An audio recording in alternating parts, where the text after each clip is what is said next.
11월의 첫날입니다. 11월 한 달도 하나님과 동행하시면서 풍성한 삶 살아가시기를 주님의 이름으로 축원합니다. 교회도 11월이 굉장히 중요한 달입니다. 한 해를 이렇게 마무리하기도 하고 내년도를 준비하는 중요한 시점인데 11월 교회 사역을 위해서도 여기 계신 성도님들께서 함께 기도해 주시기를 바랍니다. 어제가 10월 31일이었는데 혹시 어떤 날이었는지 아시는 분 계신가요? 네?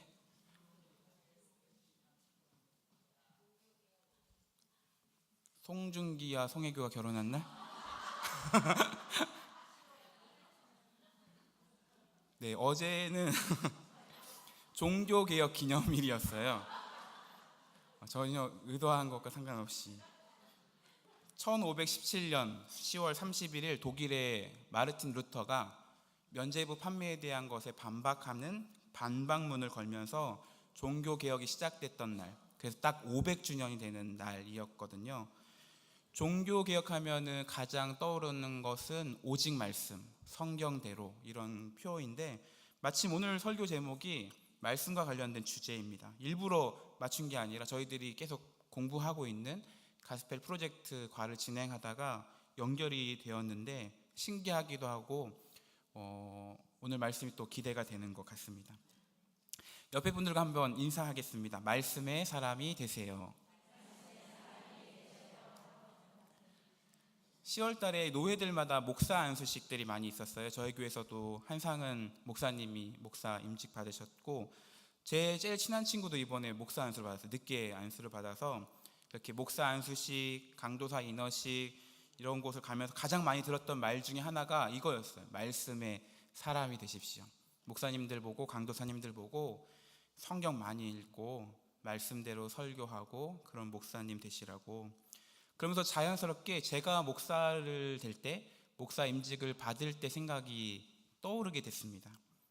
제가 목사 안수 받을 때 저희 노회가 자그마한 노회여서 임직자들 대표로 제가 소감을 발표한 순서를 제가 맡게 되었어요. 제가 1등 하거나 이런 게 아니라 노회가 작기 때문에.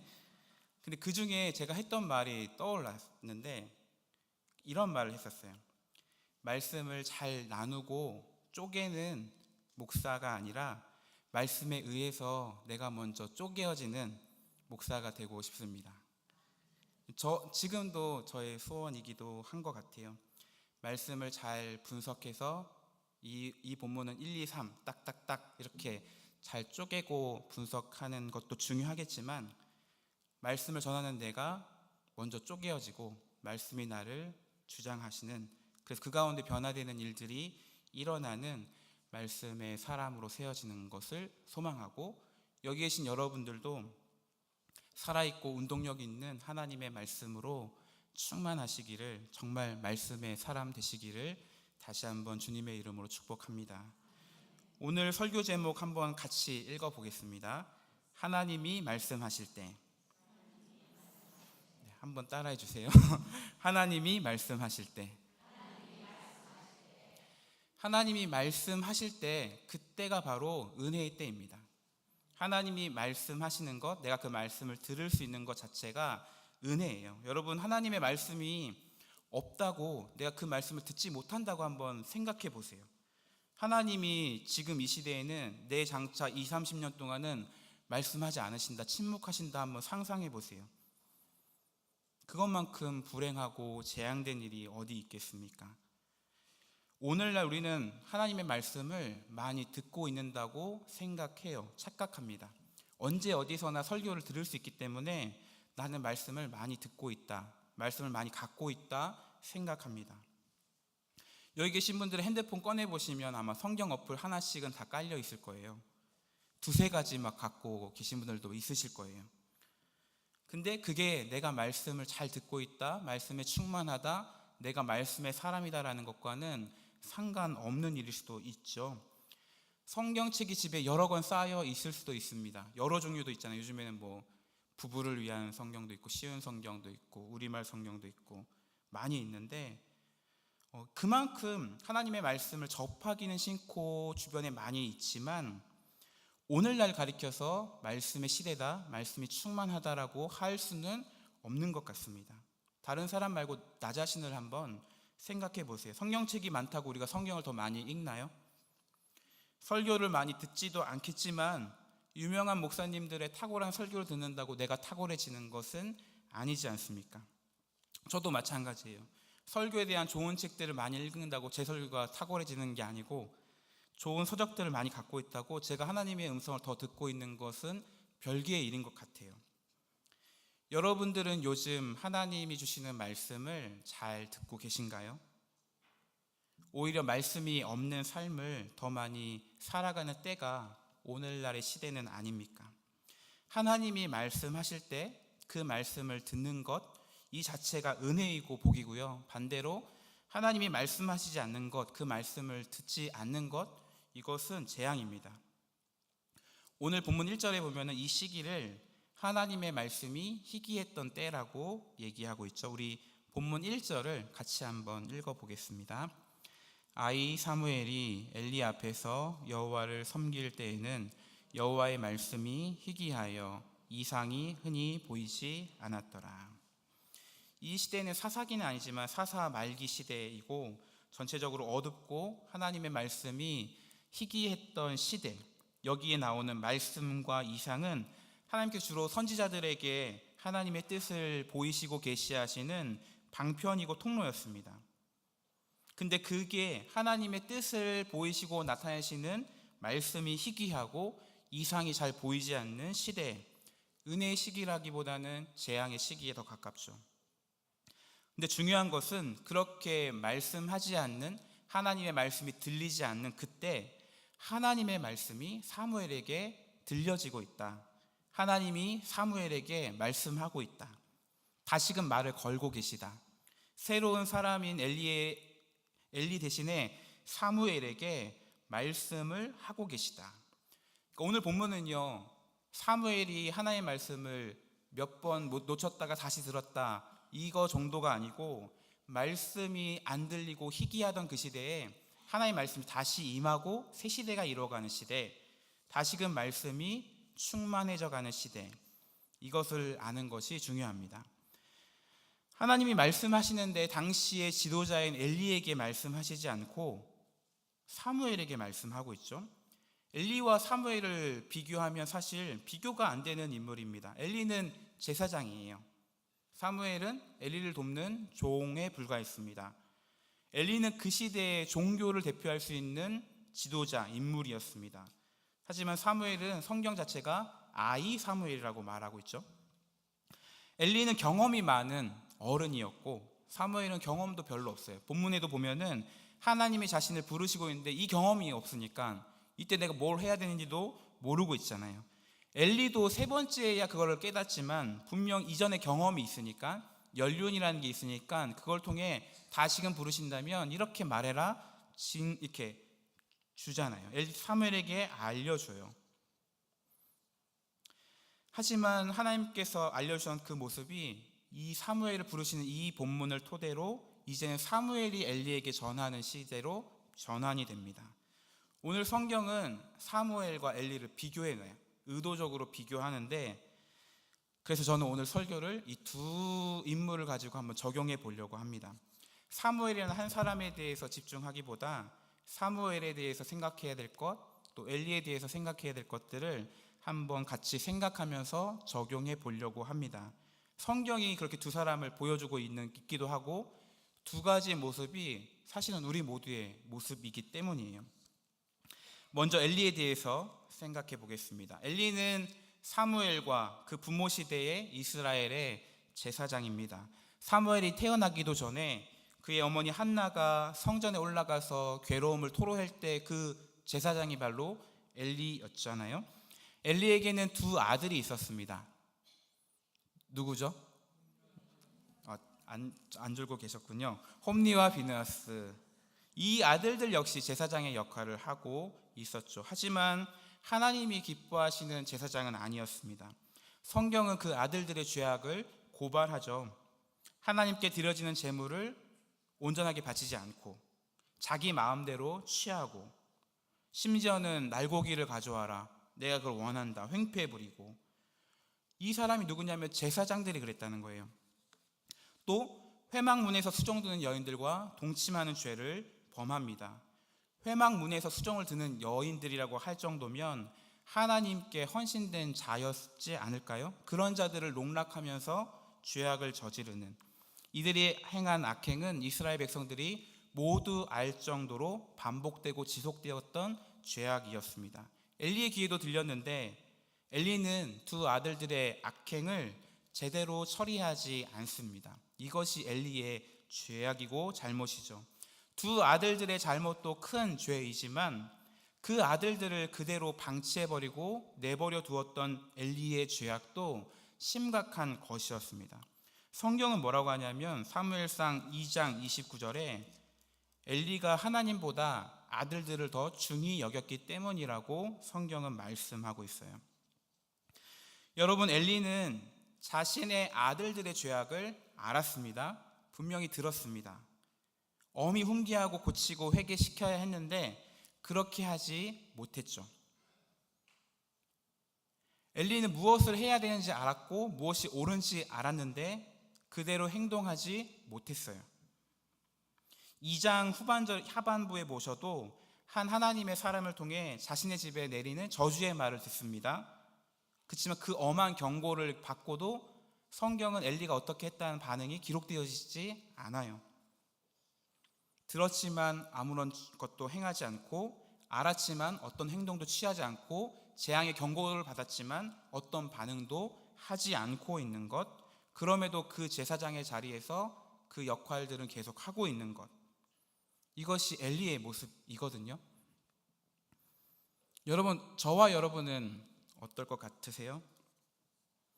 말씀을 받았지만 아무런 반응을 하지 않고 있는 게 꼭 엘리만의 모습일까요?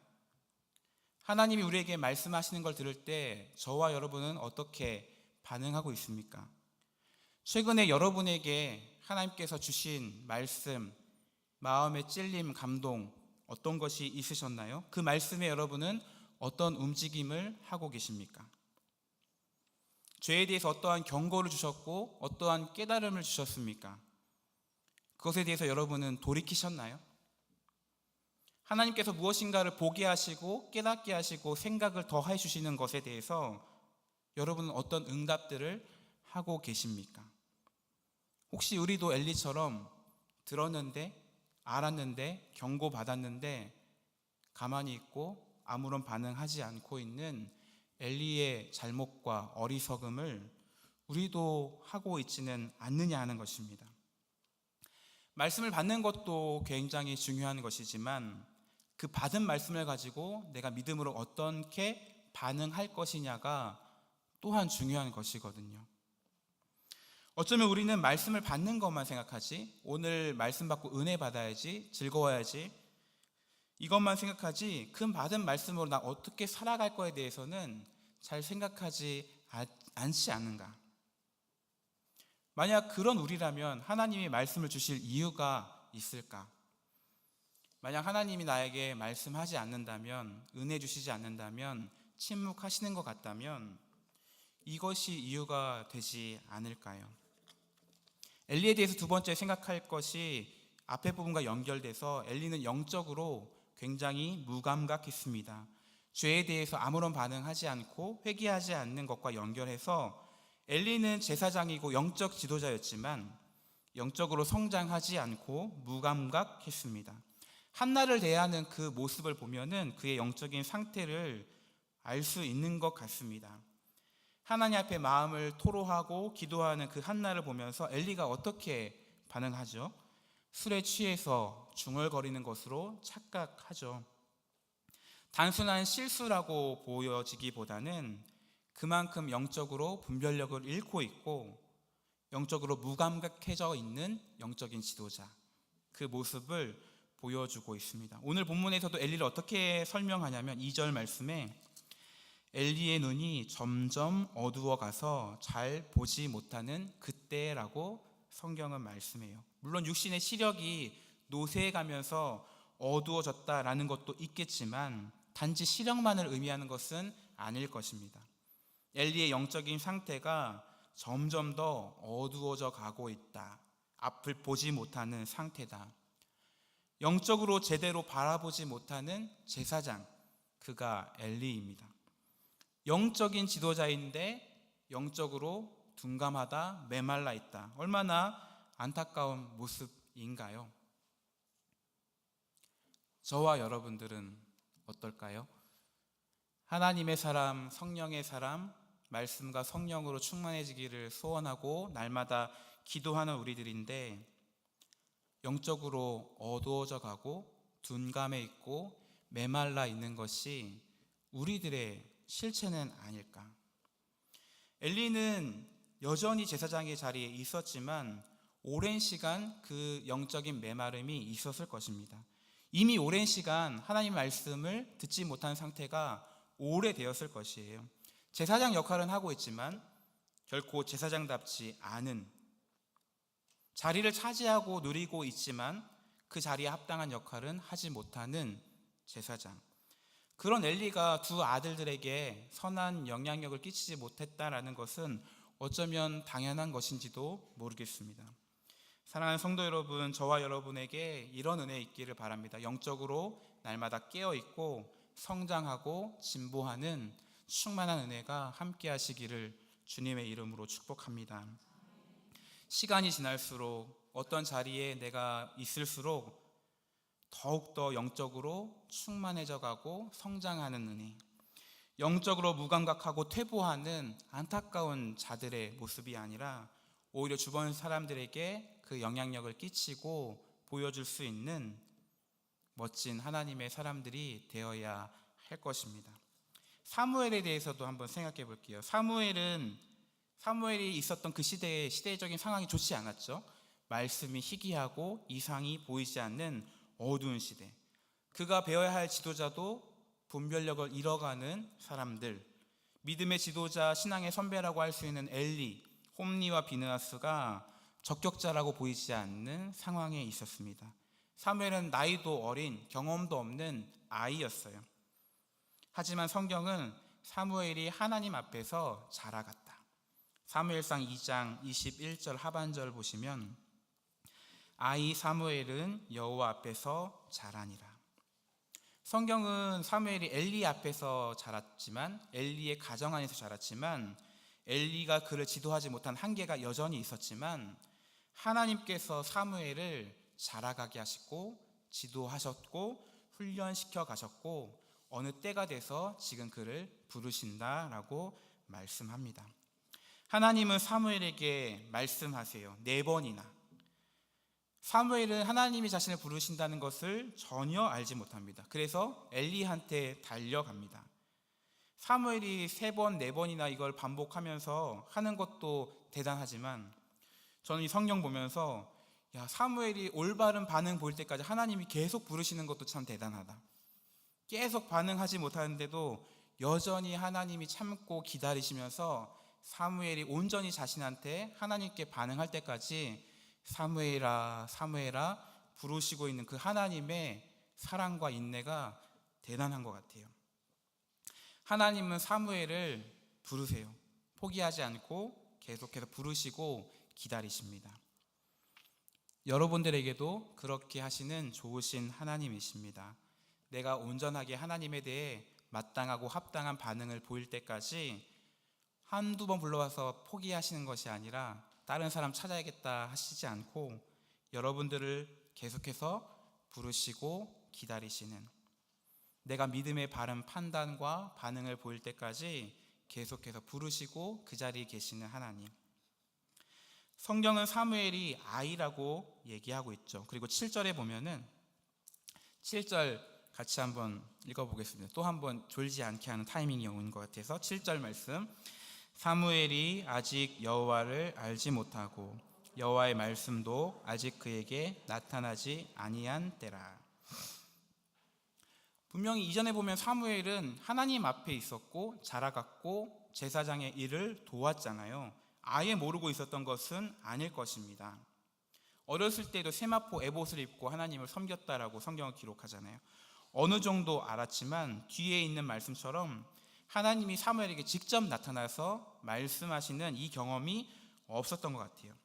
하나님에 대해서는 조금씩 알고 있었지만, 지식적으로는 알고 있었지만 체험적으로 나와 하나님의 관계로는 아직 경험하지 못했다. 하나님을 체험으로 깊이 인격적으로 아는 것이 중요하죠. 하나님에 대해서 아는 것과 하나님을 아는 것은 천지 차이예요.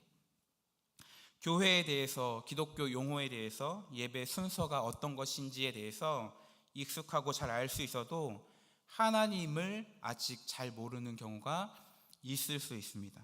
제가 다녔던 총신대학교 앞에 솔로몬 서점이라는 서점이 있어요. 지금도 있거든요. 그 서점에 여러분들이 일하시는 분들이 계신데, 그분은 이 기독교 계통의 책들에 대해서 전문가예요. 신간들도 다 알아요. 이번에 새로 나온 책, 이런 분야의 이 책이 되게 좋고, 그 책은 여기 몇 번째 책장에 가면 다 있고. 근데 오늘 제가 충격적인 이야기를 들었는데, 그분이 교회를 안 다니신다는 거였어요. 아, 기독교 서적에 대해서 다 알고 용어들 다 알고 목사님들과 인사하고 다 해도 교회 안 다니고 하나님 모를 수 있구나. 어쩌면 당연한 건데, 그거 일로서 그렇게 할 수 있는 건데 좀 충격을 받았어요. 교회와 관련된 일을 하고 그러한 환경 가운데 놓여 있어도 교회를 안 다닐 수 있구나, 신앙이 없을 수 있구나. 어떤 정보에 대해서 잘 아는 거하고 그것을 내가 깊이 내 것으로 체험하고 경험한 것은 완전 딴판이구나. 우리의 신앙도 그럴 수 있다라고 한번 생각해 볼 수 있지 않을까요? 우리의 신앙이 담임 목사님들 하시는 것처럼 종교인이 아니라 진짜 참 믿음의 신앙인이 되는 것이 필요합니다. 하나님께서 네 번째 사무엘을 부르셨을 때 사무엘이 했던 말, 저를 한번 따라해 주셨으면 좋겠습니다. 말씀하옵소서, 주의 종이 듣겠나이다. 여러분은 하나님께서 나에게 무언가 말씀하실 것에 대해서 기대하고 계신가요? 나에게 말씀하시도록 여러분은 요청하신 적이 많으신가요? 하나님, 나에게 오늘도 말씀하여 주옵소서. 내가 듣겠습니다. 들을 준비가 되어 있습니다. 나에게 말씀하시도록 하나님께 요청하고 구한다는 것은 하나님의 말씀을 내가 받겠다, 듣겠다, 따르겠다라는 것이 담겨진 것일 거예요. 그 말씀에 내 삶을 바꿀 수도 있다, 변화시킬 수 있다는 의지도 담겨있는 태도가 같이 있어야 되겠죠. 다시 한번 질문 드릴게요. 여러분은 하나님 말씀하십시오, 내가 그 말씀에 따르겠습니다 하는 태도까지도 준비되어 있으신가요? 언제나 하나님 말씀하시면 내가 그 말씀을 들어야 되겠다 준비하고 요청하고, 무슨 말씀이든지 그 말씀을 받아야 되겠다 할 수 있는 저와 여러분 되시기를 주님의 이름으로 축복합니다. 근데 사무엘이 말씀하옵소서, 주의 종이 듣겠나이다 하고 받았던 말씀이 뭐였죠? 엘리의 집안이 재앙을 받을 것이다. 엘리의 집안에 대한 심판의 말씀 받았잖아요. 사무엘 입장에서 얼마나 난감했을까요? 하나님, 내가 이 말씀을 듣겠습니다 했는데 내가 섬기고 따르고 부모처럼 여기고 있는 그 엘리의 집안에 하나님이 재앙에 대한 말씀을 내게 주셨어요.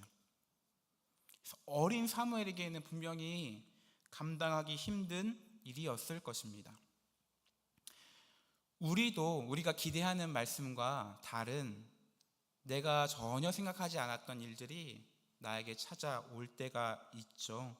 힘이 되는 말씀을 받고 싶은데, 위로가 되는 말씀을 받고 싶은데 나에게 부담되는, 나에게 어려운 말씀과 상황이 오게 되는 때도 있습니다. 내가 기대했던 것과 다르게 찾아올 수 있어요. 근데 아까도 말했죠. 성경이, 하나님이 나에게 무슨 말씀을 하시든 내가 그것을 들어야 되겠다, 받아야 되겠다 하는 준비. 15절에도 보면 사무엘이 엘리에게 이것을 알리는 것을 두려워했다라고 성경은 말해요. 얼마나 떨리고 두려웠을까. 근데 반면에 엘리는 어젯밤 하나님이 사무엘을 찾으시는 것을 기억하면서 아침까지 얼마나 궁금했을까요? 도대체 사무엘을 부르셔서 어떤 말씀을 하실까? 퀴즈를 한번 드려볼게요. 엘리가 하나님이 사무엘을 부르셔서 나에 대한 재앙의 말씀을 할 것이라는 것을 어느 정도 알았을까요? 몰랐을까요? 알았을 것 같으세요? 몰랐을 것 같다. 좀 알았을 것 같다. 저는 잘 모르겠어요. 영적으로 무감각했으니까 전혀 모를 수도 있을 것 같고, 또 2장 보면은 이미 한번 이걸 받았잖아요. 그러니까 왠지 불안한 기운이 있었다면 조금이라도 깨어있는 게 그래도 남아있을 것도 같고, 아무튼 엘리가 그 다음날 아침 일찍이 사무엘을 부릅니다. 어제 도대체 무슨 말씀을 했는지 나한테 말해봐라. 사무엘은 엘리야에게 말한 것이 두려웠습니다. 떨렸습니다. 근데 사무엘은 모든 것을 말했고 숨기지 않았다. 하나님의 말씀에 순종했다. 사무엘은 사람보다 하나님을 더 크게, 더 두렵게 여겼어요. 그리고 사무엘 일생 동안 그렇게 하나님을 더 두려워하면서 그 길을 감당하는 자로 세워지게 되죠. 우리에게도 두려운 게 없는 건 아닐 거예요. 힘든 게 전혀 없는 것은 아닐 거예요. 두려운 것, 힘든 것이 나한테 있지만 하나님 말씀이기 때문에, 하나님의 권위가 더 무겁기 때문에 그렇게 그대로 반응하는 것, 이것이 더 중요하겠죠. 성경은 아까 앞에서도 엘리는 두 아들을 하나님보다 더 중요하게 여겼다. 근데 지금 사무엘은 자기가 두려워하고 또 그 말 하기 어려운 상황 속에서도 하나님을 더 중요하게 여기는, 여기 역시 비교되는 것들로 나오고 있죠. 여러분은 하나님을 다른 어떤 것들보다 가장 중요하게, 하나님의 주신 말씀을 가장 무겁게 여기고 계신가요? 하나님을 온전하게 신뢰하기 때문에 그 뜻을 행하고 그 말씀을 전하는 자로 살아가시기를 소망합니다. 특별히 우리에게 맡기신 메시지, 나에게 주신 말씀, 우리에게 모두에게 주신 복음의 메시지를 우리에게 두려움이 있는 상황에, 말하기 꺼려하는 환경에서도 증거할 수 있는 준비가 되어야 할 것입니다. 지난 주일날 블레싱 축제 때 여러분들 많이 춤추셨나요? 뒤에서 보니까 되게 흥겹더라고요. 허브덕 권사님 이 다리만 좀 안 아프셨으면 더 밟으셨을 것 같은데 저는 보면서 우리 혜성교회 성도님 이걸 되게 좋아하시는구나, 흥겨워하시는구나, 행복해 하시는구나, 이거에 한번 놀랬고, 구장 목사님이 이 뽕짝이라는 것을 가지고 복음을 이렇게 녹아서 쉽게 들리게 전하는 게 참 인상 깊었던 것 같아요. 어떻게 하면 나에게 주신 말씀, 메시지, 특별히 복음을 어렵고 부담되고 두려운 상황과 환경 속에서도 잘 전할 수 있을까? 저와 여러분이 한번 더 고민하고 또 그렇게 실천하시는, 그렇게 살아가실 수 있는 은혜가 있기를 소망합니다. 말씀을 마치면서 최근에 제가 한 영화를 봤는데요. 남한산성 혹시 영화 보셨어요?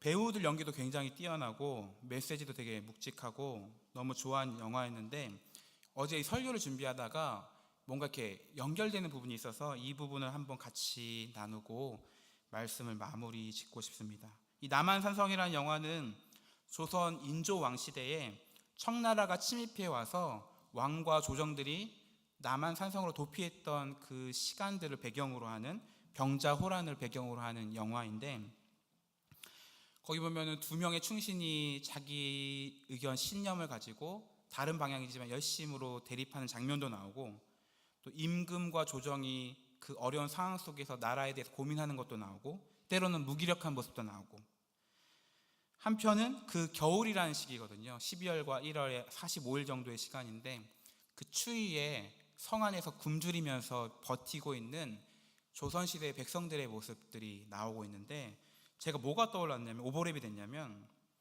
불행한 시대에 불행한 백성들, 이게 오늘 본문이랑 저는 개인적으로는 연결이 되더라고요.